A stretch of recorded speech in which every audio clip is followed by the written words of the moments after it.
Welcome back to Grim Advice with Gretta Myers. You've entered the Grimoire with 2 M's. Let's turn the page together. We won't. I just say that. I'm lying to you today. It's less than a page. And then I can see the other one for Monday. And it's also going to be less than a page. So, without further ado, and probably the shortest video yet, the fox and his cousin. The wolf gave birth to a cub and invited the fox to be godfather. After all, he is a near relative of ours, said she. He has a good understanding and much talent. He can instruct my little son and help him forward in the world.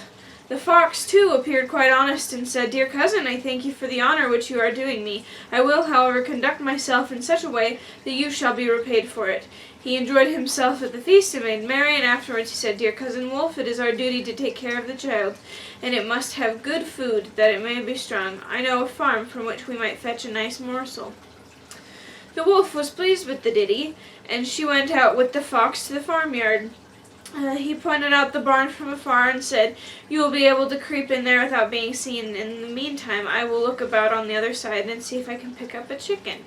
He, however, did not go there and just sat down at the entrance to the forest, stretched his legs and rested. The wolf crept into the stable.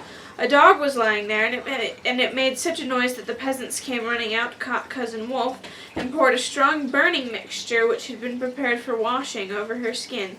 At last she escaped and dragged herself outside. There lay the fox, who pretended to be full of complaints, and said, "Ah, dear Cousin Wolf, how ill I have fared! The peasants have fallen on me, and have broken every limb I have. If you do not want me to lie where I am and perish, you must carry me away." And the fox herself was only able to go away slowly, but she was in such concern about the fox that she took him on her back, and she slowly carried him perfectly safe and sound to her house. Then the fox cried to her, "Farewell, dear cousin, may the roasting you have had do you good," laughed heartily at her, and bounded off.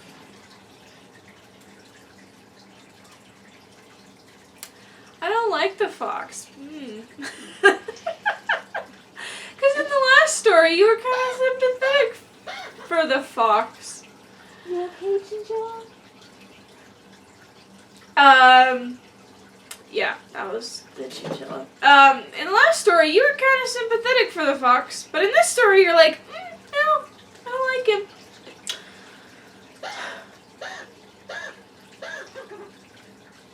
So, okay. Here's I'm gonna give her some food. what I'm getting out of it. Okay. Honestly, it's just a lesson in, if you're not at full capacity, or mostly full capacity yourself, don't try to help other people. Don't be mean about it. Don't be rude.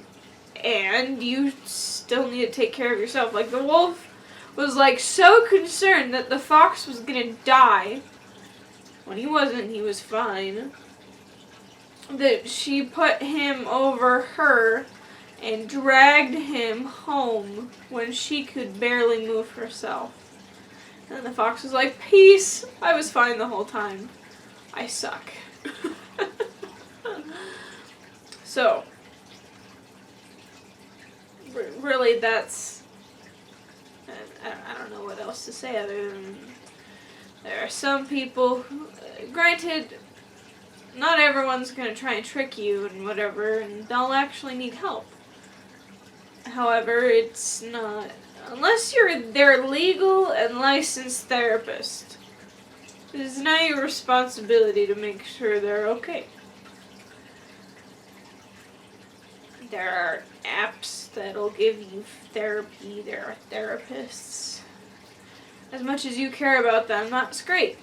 However, you still need to be careful for yourself. Yeah. Yeah. And don't ask foxes to be a godfather to your children. The end. Alright, my gremlins.